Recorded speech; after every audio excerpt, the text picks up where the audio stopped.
Hey everyone, welcome back to my YouTube channel. अगर आपको मेरी वीडियोस पसंद आए तो प्लीज़ एक लाइक, कमेंट और सब्सक्राइब कर जरूर बताना आपको ये कैसा लगा। तो चलिए हम आज का पार्टी स्टार्ट करते हैं। तो पिछले पार्ट में हमने देखा था वांग जी ने अपनी माँ को बोला था कि उन्हें विंग का जन्मदिन मनाना चाहिए और उसी दिन सारे लोगों को, सारे क्लैन वालों को बताना चाहिए कि विंग और वांग जी की शादी हो गई है। विंग ने ऐसा फैसला इसलिए किया था क्योंकि उसे जिन क्लैन में बहुत ज़्यादा जेलसी हो रही थी विंग को किसी और अल्फ़ा के साथ देखकर। किसी अल्फ़ा को पता नहीं है, किसी लोग को पता नहीं है कि विंग की शादी वांग जी से हो गई है। इसीलिए वांग जी किसी भी इंसान के सामने विंग को अपना नहीं मान सकता, अपना नहीं बोल सकता। इसी बात से वांग जी को बहुत ज़्यादा गुस्सा था और साथ में जेलसी भी थी। इसीलिए वांग जी चाहता है कि वो विंग को क्लेम करे अपना सारे दुनिया वालों के सामने।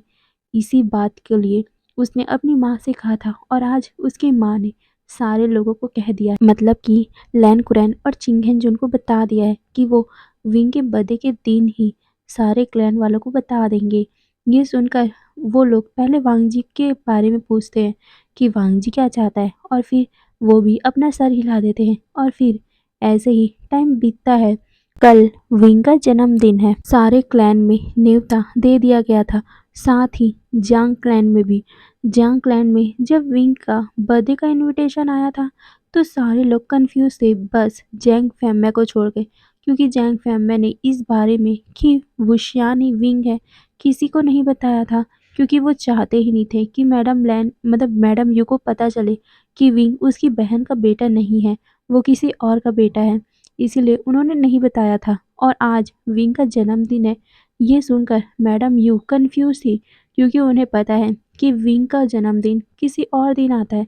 वहीं जैंग चैंग भी कंफ्यूज था, क्योंकि विंग का बर्थडे तो इस दिन आता ही नहीं है। तो क्यों ये सब लैन क्लैन वाले इस दिन बर्थडे मना रहे हैं, यही सब सोचकर कंफ्यूज था। वो जैंग फैमिली से पूछ भी लेता है, पर जैंग फैमिली उसे कुछ नहीं बोलते और कहते हैं कि शायद तक वो मनाना चाहते हैं। तुम अब चुप रहो और हमें जाना चाहिए। ये सुनकर सारे लोग अपना सर हिलाते हैं। वहीं सिचैन भी खुश हो गए थे कि अब उन्हें लैंड क्लैन जाने को मिलेगा। वो अपनी मदर, अपने फादर, अपने अंकल, भाई को बहुत ज़्यादा मिस करते थे। जैंग जैंग उसके गालों को सहलाते हुए कहते, तुम बहुत ज़्यादा याद कर रहे थे ना। अब कोई नहीं, हम वहाँ जाएंगे तो तुम कुछ दिन वहाँ रुक जाना। ये सुनकर सिचैन अपना सर हिलाते और फिर वो जैंग चैंग के गले में लग गया था। जैंग चैंग उसे बेड पे लेटाता है और उसके ऊपर आकर बोलता है, तो मैंने तुम्हें इतनी अच्छी खुशखबरी दी है तो तुम्हें मुझे खुश करना चाहिए ना। ये सुनकर सीचैन अपने मुंह को दूसरी तरफ फेर लेते हैं और कहते हैं, नहीं, तूने पूरी रात भर मुझे सोने नहीं दिया था, अब नहीं। ये बोलकर वो उसे अपने आप से दूर करता है और कहता है, चुपचाप ऐसे ही लेटे रहो। वैसे भी कल हमें लैंड क्लन जाना है, मैं नहीं चाहता कि मैं कल चल ही नहीं पाऊँ। ये सुनकर जैंग जैंग स्माइल करता है और कहता है, ठीक है ना, बस एक राउंड, मैं फिर रुक जाऊंगा। ये सुनकर जैंग चैंग को सिचैन कहते, बिल्कुल नहीं, तुम एक राउंड में बिल्कुल नहीं रुकते हो, इसीलिए अब बिल्कुल भी नहीं। ये बोलकर वो मुंह को फेर लेते हैं।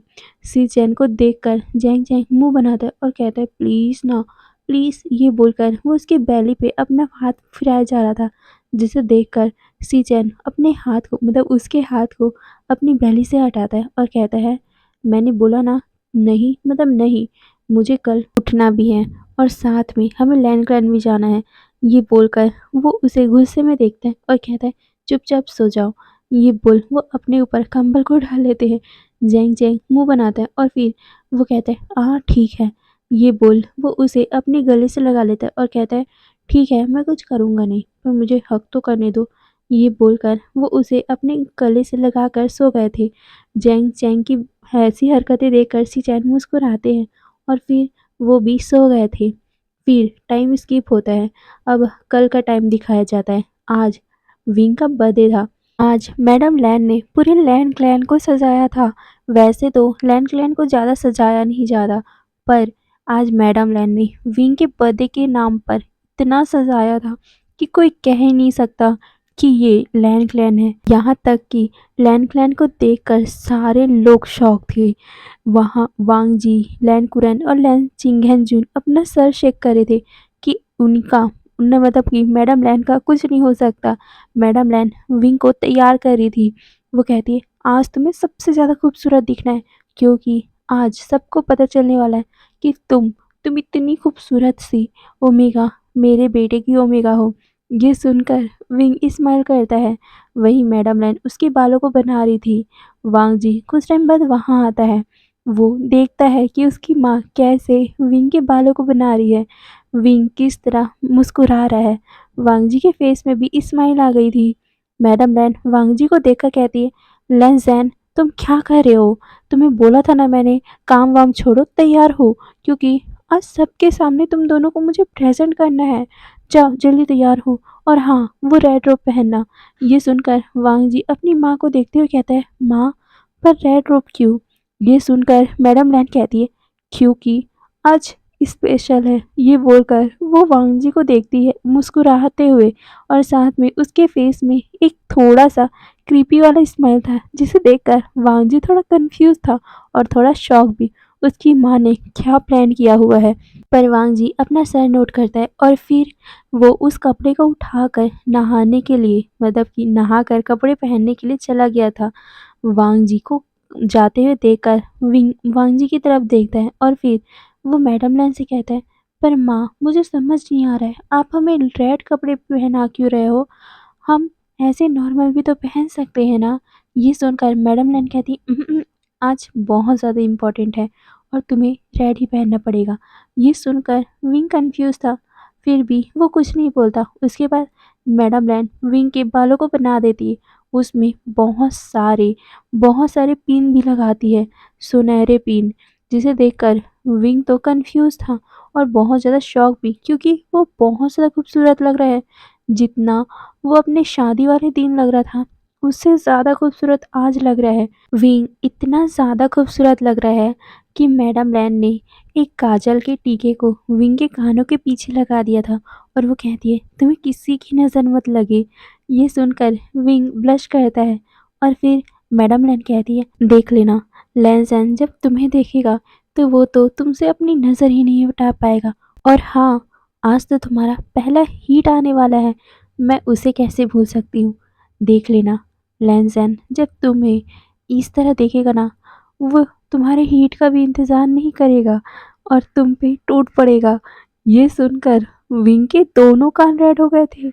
माँ कैसे बता मैं मैडम लैन ये कैसे बोल सकती है? विंग के दिमाग में यही सब बातें चल रही थी।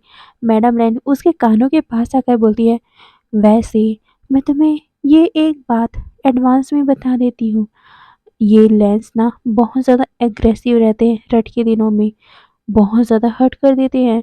पर हाँ, मैं तुम्हें बता देती हूँ किस तरह उन लोगों के रट को शांत करना है।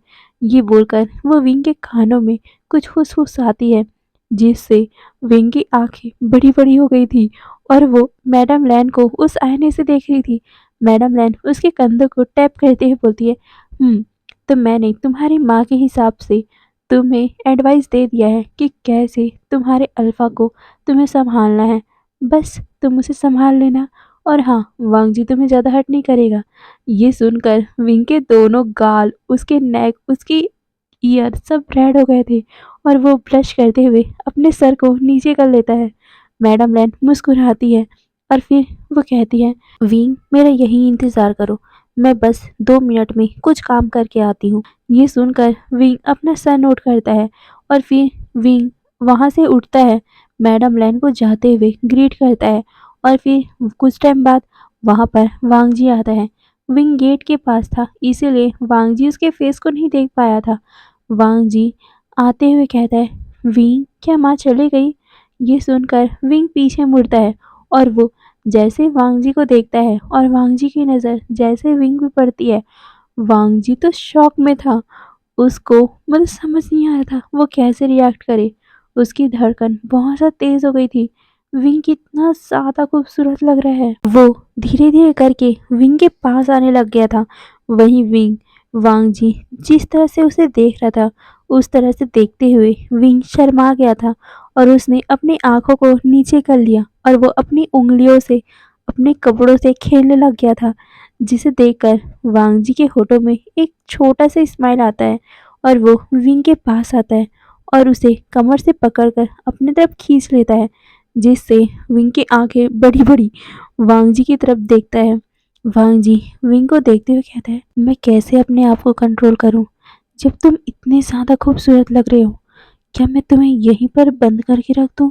क्योंकि अगर तुम हॉल में जाओगी तो सारे लोगों की नज़र तुम पे रहेगी और मैं ऐसा बिल्कुल नहीं चाहता। ये सुनकर विंग के गाल रेड हो गए थे। वो वांग जी की तरफ देखना नहीं चाहता था। उसने अपने आँखों को नीचे कर लिया था। वांग जी उसके जॉ को पकड़ता है और उसे हल्का सा ऊपर उठाता है और फिर वो विंग के आँखों में देखते हुए कहता है, सच कहूँ विंग, मुझे अपने आप पे कंट्रोल नहीं हो रहा है। ये बोलकर वो उसके हाथ को अपने नीचे लेके जाता है और जिससे विंग शॉक, क्योंकि वांग जी की हार्डनेस विंग को फील हो गई थी, जिससे विंग की बड़ी-बड़ी आँखें हो गई थी। वांग जी कहते हैं, महसूस हो रहा है तुम्हें? तुम्हें देखते ही देखो मेरा क्या हालत हो गया है। मैं कैसे अपने आप को कंट्रोल करूँ? मैं नहीं रुक सकता। क्या मैं अभी? ये बोलकर वो विंग के करीब ही आ रहा था कि विंग ने अपने फेस को नीचे कर लिया था। वो कहता है, गगा, हमें हमें जाना भी होगा। सारे मेहमान आ चुके हैं। ये सुनकर वांग जी कहता है, हाँ, पर वही तो कारण है ना कि मैं तुम्हें जाने नहीं देना चाहता। सारे मेहमान आ चुके हैं। वो सारे तुम्हें ऐसे देखेंगे। जब मेरी हालत ऐसी हो सकती है तो मैं कैसे बिलीव करूं कि उन लोगों की हालत तुम्हें देखकर खराब नहीं होगी, उनके दिमाग में तुम्हारे लिए वैसी फीलिंग नहीं होगी। ये बोलकर वो विंग की तरफ देखता है। ये सब सुनकर विंग के दोनों गाल रेड हुए जा रहे थे। वांग जी उसके जॉ को पकड़ता है और वो अपने करीब करते हुए उसे लाइट सा किस करता है और वो उस किस को डीपर किए जा रहा था। वांग जी तो उससे आगे बढ़ना चाहता था कि तभी गेट पर किसी ने नॉक किया। वांग जी फ्रस्ट्रेट हो गया था कि आखिर ये कौन आ गया। ये देखकर विंग भी जल्दी से वांग जी से अलग हो गया था। वहां पर और कोई नहीं, मैडम लैन खड़ी थी। मैडम लैन ने जब उन दोनों को इस पोजीशन में देखा था, वो जल्दी से पीछे मुड़ गई थी। वो कहती है, ओ सॉरी, मैं शायद तक गलत टाइम में आ गई। वैसे मैं तुम दोनों को बताना चाहती थी कि अब हम लोगों को हॉल में चलना चाहिए। मैं विंग को लेने ही आ रही थी। ये सुनकर विंग अपना सर हिलाता है और वो वांग जी की तरफ देखे बिना ही मैडम लैन के पास भाग गया था। विंग जल्दी से मैडम लैन के पास आकर उसके हाथों को पकड़ लेता है। मैडम लैन जब विंग को देखती है, वो कहती है, विंग, अगर तुम्हें ज़रूरी काम है तो तुम कर लो, मैं 5-10 मिनट बाद आती हूँ। ये सुनकर विंग के गाल फिर से रेड हो गए थे। वो कहता है, नहीं माँ, मैं ठीक हूँ, चलिए हम चलते हैं। ये बोलकर वो मैडम लैन का हाथ पकड़ के जाने लग गया था। वहीं वांग जी विंग को देखता है जाते हुए। वो भी मुस्कुराता है और फिर कुछ टाइम बाद वो भी अपने घर से निकलता है। वांग जी, विंग, मैडम लैन उस हॉल की तरफ जा रहे थे। उस हॉल में सारे सेक्ट के लीडर और जितने लोगों को उन्होंने इनविटेशन दिया था, वो सभी आ चुके थे। लैन कुरैन और चिंगेंजुन उन सभी से बातें कर रहे थे। मैडम लैन और विंग वहां की तरफ जा ही रहे थे कि तभी मैडम लैन को सीचैन दिखते हैं। सीचैन को देखते ही मैडम लैन वहीं पर रुक गई थी। सीचैन उनके पास आता है, उसे ग्रीट करता है। मैडम लैन उसे गले से लगा लेती है और कहती, सीचैन, तुम कैसे हो बेटा? तुम कैसे हो? वहाँ पर सब अच्छा रहता है ना? तुम्हें परेशानी तो नहीं है ना वहाँ? ये बोलकर वो पूछने लग गई थी। सीचैन स्माइल करके सब कुछ बताने लगे। वो लोग बातें करने लगे थे। वहीं वांग जी वहाँ से क्रॉस करके जाता है और फिर वो भी हॉल में बैठकर सारे लोगों से बातें करने लग गया था। सारे लोग वांग जी को देख रहे थे क्योंकि वांग जी ने पहली बार वाइट रंग के रोब के अलावा दूसरा रोब पहना था। वैसे तो वांग जी ने शादी के टाइम भी वाइट रोब के अलावा रेड रोब पहना था, पर किसी और ने थोड़ी ना देखा था। इसीलिए अभी वांग जी को दूसरे रूप में देखकर सारे लोग शॉक थे। सारे लोगों की नज़र वांग जी पे थी। कई सारे ओमेगा वहाँ पर आए हुए थे जो वांग जी को देख रहे थे। वांग जी रेड रोब में बहुत ज़्यादा ही खूबसूरत लग रहा था, बहुत ज़्यादा हैंडसम लग रहा था। इसीलिए वो सारी ओमेगा वांग जी से नजरें नहीं हटा पा रही थी। वांग जी चुपचाप आकर अपने फादर की बगल में एक सीट था वहां पर बैठ गया था और साथ में वो सबको ग्रीट करता है। वो सारे भी उस ग्रीट का रिस्पॉन्स करते हैं। सारे लोग वांग जी की ही बातें कर रहे थे कि तभी वहां पर चिंगहन जुन को एक इंसान कहता है, वैसे तुम्हारा बेटा अब बहुत बड़ा हो चुका है, सेक्ट को कब संभालेगा? अब तो इसकी सेक्ट सेरेमनी हो ही जानी चाहिए। ये सुनकर चिंगेन जुन कहते हैं, हाँ, उसकी सेक्ट सेरेमनी कुछ दिनों बाद ही हम कर देंगे। ये सुनकर वो इंसान कहता है, वैसे सेक्ट सेरेमनी करने के लिए राजकुमार की शादी भी होनी ज़रूरी है, तो शादी के बारे में क्या सोचा है? ये सुनकर लैन चिंगेन जुन और लैन कुरैन चुप हो गए थे। वो अभी कुछ नहीं बताना चाहते थे, इसीलिए वो बस हंस देते हैं, मुस्कुरा देते हैं। तभी वो इंसान कहता है, वैसे मैं क्यों ना अपने बेटे म्यांग्याओ के लिए राजकुमार लैन का रिश्ता मांग लूं, क्योंकि राजकुमार लैन जैसा इतना पावरफुल अल्फा हमें और कोई नहीं मिल सकता और आप भी जानते हो कि मेरा मैंग्याओ कितना ज़्यादा अच्छा है। ये सुनकर वो दोनों अपना सर नोट करते और कहते, पर हम अभी उस बारे में सोच नहीं रहे। ये सुनकर वो इंसान मतलब कि जिन गोंगशान कहता है, हाँ हाँ, पर जब भी सोचो पक्का मेरे बेटे के बारे में सोचना ज़रूर। वैसे अब आपको अपने बेटे की शादी के बारे में सोच ही लेना चाहिए, वो अब बहुत जल्दी 30 साल का जो होने वाला है। ये सुनकर वो लोग अपना सर नोट करते हैं और कहते हैं, हाँ, आपको इस बारे में फ़िक्र करने की कोई ज़रूरत नहीं है, हम इस बारे में सोच ही लेंगे। ये सुनकर जिन गोंग्याओ अपना सर हिलाता है। तभी वहाँ पर एक अनाउंसमेंट होती है कि वैन क्लैन के जो सेक्ट लीडर है वो आ रहे हैं, जिससे सारे लोग शॉक हो गए थे, क्योंकि वैन क्लैन के सेक्ट लीडर किसी भी समारोह में आते नहीं थी। वहाँ पर हमेशा या तो उसकी बेटियाँ आती थी या फिर उसके बेटे आते थे, पर जी वैन क्लैन के जो सेक्ट लीडर है मतलब कि वैन रूहान, वो कहीं पर भी नहीं आता था। पर लैंड क्लैन में वो आया है, पर क्यों? और वो भी एक छोटी सी बर्थडे पार्टी में। यही सब बातें वो सोच रहे थे, पर वो ज़्यादा नहीं सोचते और चिंगेन जुन, लैन कुरैन, वांग जी उनके पास जाकर उन्हें ग्रीट करते हैं। वैन रूहान भी उन्हें ग्रीट करता है और फिर वो लोग उसे सीट देते हैं बैठने के लिए। वैन रूहान के साथ साथ उसका बेटा वैन चाओ और उसके साथ में वैन निंग और वैन चिंग आए हुए थे। वो सारे सीट पे बैठे हुए थे। फिर सारे लोग फिर से बात करने लगे थे। वैन रूहान कहता है, वैसे सेक्ट लीडर लैन, आपने जिसका बर्थडे पार्टी रखा हुआ है वो इंसान कौन है? मुझे यही समझ में नहीं आ रहा था। मैं तो शॉक में था कि आखिर किस इंसान का बर्थडे मना रहे हो आप, जिसके कारण इतना सारा प्रिपरेशन और साथ में हम सभी को बुलाया गया है।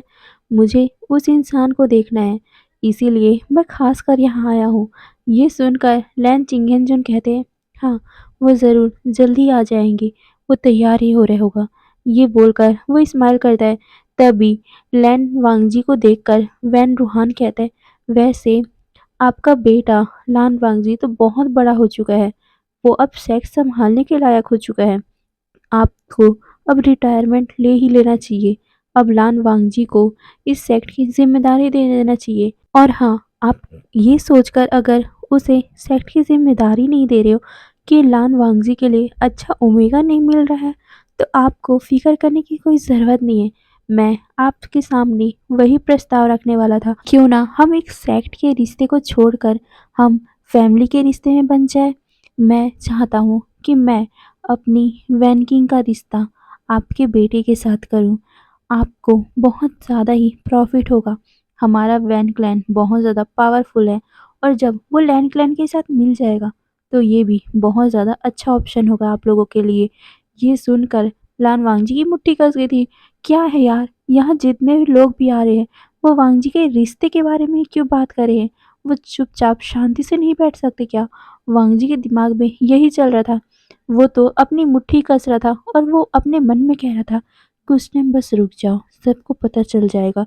ये बोलकर वो बस साइलेंटली बैठा हुआ था। वहीं चिंगेनजुन हंसते हुए कहते, ये बहुत ज़्यादा ही अच्छा ऑप्शन है, पर मुझे माफ़ करना, हम इस बारे में अभी नहीं सोच रहे और ना ही हम आगे कर सकते हैं। क्योंकि हमने लान वांगजी का रिश्ता पहले ही तय कर दिया है। ये सुनकर वैन रूहान की आंखें बड़ी-बड़ी हो गई थी, पर वो नॉर्मल करते हुए मुस्कुराते हुए कहते, अच्छा, किस राज्य से, किस सेक्ट से? हमें हमें तो आपने बताया ही नहीं। ये सुनकर चिंगहन जुन कहते, आह, आपको ज़्यादा टेंशन लेने की ज़रूरत नहीं है। आज हम उसी बारे में ही बात करने वाले हैं। आज हमने सारे सेक्ट को इसीलिए बुलाया है क्योंकि हम सारे सेक्ट को वही बात बताने वाले हैं। ये सुनकर सारे लोग कंफ्यूज हो गए थे और साथ में थोड़ा शॉक भी, पर वो कुछ नहीं बोलते। वहीं जिन गोंगयाओ वही सब बातें सोच रहा था कि आखिर वो कौन ओमेगा होगा जिसके साथ राजकुमार लान वांगजी की शादी होगी।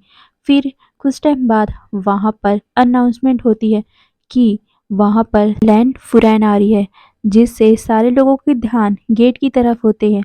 सारे लोग जैसे ही गेट की तरफ देखते हैं, वहाँ से 3 लोग आ रहे थे। पहला तो सबको पता है वहाँ पर मैडम लैन थी, दूसरा ऑब्वियसल वहाँ पर सिचैन थे और तीसरा इंसान जिसे देखकर सारे लोगों की आँखें बड़ी-बड़ी हो गई थी। सारे लोग शॉक में थे। सारे लोग उस इंसान को बहुत सी लस्टफुल आँखों से देख रहे थे क्योंकि वो और कोई नहीं, हमारा विंग था। हमारा विंग इतना ज़्यादा खूबसूरत लग रहा है कि किसी की आँखें उससे हट ही नहीं रही। सारे अल्फ़ाओं की निगाह तो विंग की बॉडी पे है, उसकी सुंदर बॉडी पे है, उसकी सुंदरता पे है। वहीं वांग जी जब ये फ़ील करता है, उसकी मुट्ठी कसी हुई थी, पर वो चुपचाप बैठा हुआ था क्योंकि वो अभी तमाशा खड़ा नहीं कर सकता। कुछ टाइम बाद इन लोगों को खुद ब खुद सबक मिल ही जाएगा। ये बोलकर वो अपने मन को शांत करता है और फिर विंग स्टेज के पास आता है। मैडम नैन उसे लेकर आती है। वहीं सीचैन अपने जगह पे मतलब कि अपने हल्फा के जैंग चैंग के पास में आकर बैठ गया था। जैंग चैंग भी विंग को देखकर पहले शॉक हुआ था, पर उसके फेस में एक लाइट सा स्माइल भी आ गया था अपने भाई को देखकर। वो कितना ज़्यादा खूबसूरत लग रहा है ये देखकर। सारे लोग जिस तरह वांग जी के बारे में बातें कर रहे थे, उससे जैंग चैंग और जैंग फैमिली को भी अच्छा नहीं लग रहा था। यहाँ तक मैडम लैन को भी अच्छा नहीं लग रहा था कि वांग जी की शादी के बारे में बात कर रहे हैं। किसी को पता ही नहीं है, क्यों पता नहीं है, यही सब बातें वो सोच रहे हैं। पर जब विंग की सुंदरता को उन्होंने देखा, वो सारे खुश हो गए थे और फिर विंग स्टेज पे आता है। मैडम लैन चिंगहन जून वहाँ पर आते हैं। कुछ टाइम बाद मैडम लैन वांग जी को भी वहाँ बुलाती है। वांग जी भी चुपचाप वहाँ पर आकर खड़ा हो गया था। विंग के बगल में सारे लोग विंग और वांग जी को देख रहे थे क्योंकि उन दोनों ने कपल आउटफिट पहना हुआ था। दोनों ही रेड कलर के हानफू में थे। मैडम लैन मुस्कुराते हुए सबको बोलती है कि आप लोग सोच रहे होंगे कि यहाँ पर चल क्या रहा है। आप लोग जानते हो कि यहाँ पर बर्थडे का पार्टी चल रहा है। आप लोग जानना चाहते होंगे कि आखिर हमने इस पूरे लैंड क्लैन को इतना सजाया क्यों, और आप लोग ये भी सोच रहे होंगे कि ये ओमेगा कौन है जो इसका जन्मदिन है। मैं अब बताती हूँ, ये और कोई नहीं, हमारे लैंड क्लैन की लैंड फुरैन है, हमारे वांग जी की वाइफ है ये सुनकर सारे लोगों की सिट्टी पिट्टी गुल, सारे लोग शॉक हो गए थे। क्या लान वांग जी की शादी हो चुकी है? किसी को पता क्यों नहीं है? और ये ओमेगा शादीशुदा है वांग जी के साथ, वांग जी का ओमेगा है। सारे लोग यही फुसफुसा रहे थे। वहीं नीहू सैन ये जानने के बाद तो उसको इतना ज़्यादा शौक लगा था कि वो जो टी पी रहा था वो उसके मुंह से ही निकल गया था। वो अपने मन में सोचता है, आह! अच्छा, उस दिन इस कारण मुझे लान वांगजी ने इतनी ज़ोर से फेंका था क्योंकि मैं उसके ओमेगा के ऊपर था। Oh my God! अगर मुझे पता होता तो मैं कभी भी विंग के पास नहीं आता। ये बोलकर वो विंग को देख रहा था और फिर लान वांगजी को। वांगजी विंग को देखता है और फिर वो विंग का हाथ पकड़ लेता है। विंग वांगजी की तरफ देखता है मुस्कुराते हुए। फिर मैडम लैन और चिंगहन जून सबको बोलते हैं, हमें माफ़ करना कि हम इस बारे में आप लोगों को नहीं बता पाए कि लान वांगजी शादीशुदा है। पर हम आज आप लोगों को बताना चाहते हैं क्योंकि ये वांग जी का ओमेगा जो हमारा लैंड फ्रेंड है, आने वाला लैंड फ्रेंड है, वो आज 16 साल का हुआ है। असल में इसकी शादी 15 साल में हुई थी, इसीलिए हम कुछ टाइम रुकना चाहते थे जब तक विवस्वान 15 साल से 16 साल की उम्र में ना आ जाए तब तक हम इस बारे में किसी को बताना नहीं चाहते थे। और आज विवस्वान 16 साल का हो गया, इसीलिए हम आप सभी को बताना चाहते हैं। आप लोग सोच रहे होंगे कि हमारे होने वाले सेक्ट लीडर की वाइफ और उसकी शादी के बारे में किसी को भी पता नहीं था, और साथ ही हमने किसी को भी इनविटेशन नहीं दिया और ना ही कोई दावत दी। पर कोई बात नहीं, आज हम यही करने वाले हैं। हम लोगों ने सोचा है कि आज इन दोनों की हम फिर से शादी करवाने वाले हैं। और हाँ, इस बार धूमधाम से, सारे रीति रिवाज से। इससे वांग जी और विंग शॉक, उसे पता ही नहीं था कि इन दोनों की शादी फिर से होने वाली है। विंग तो बहुत ज्यादा खुश हो गया था। वो वांग जी की तरफ देखता है मुस्कुराते हुए। वांग जी के होठों में भी विंग को देखकर मुस्कुराहट आ गई थी। और फिर वो अपनी माँ को देखता है। मैडम लैन हंसते हुए कहती है, देखा कैसा लगा मेरा सरप्राइज?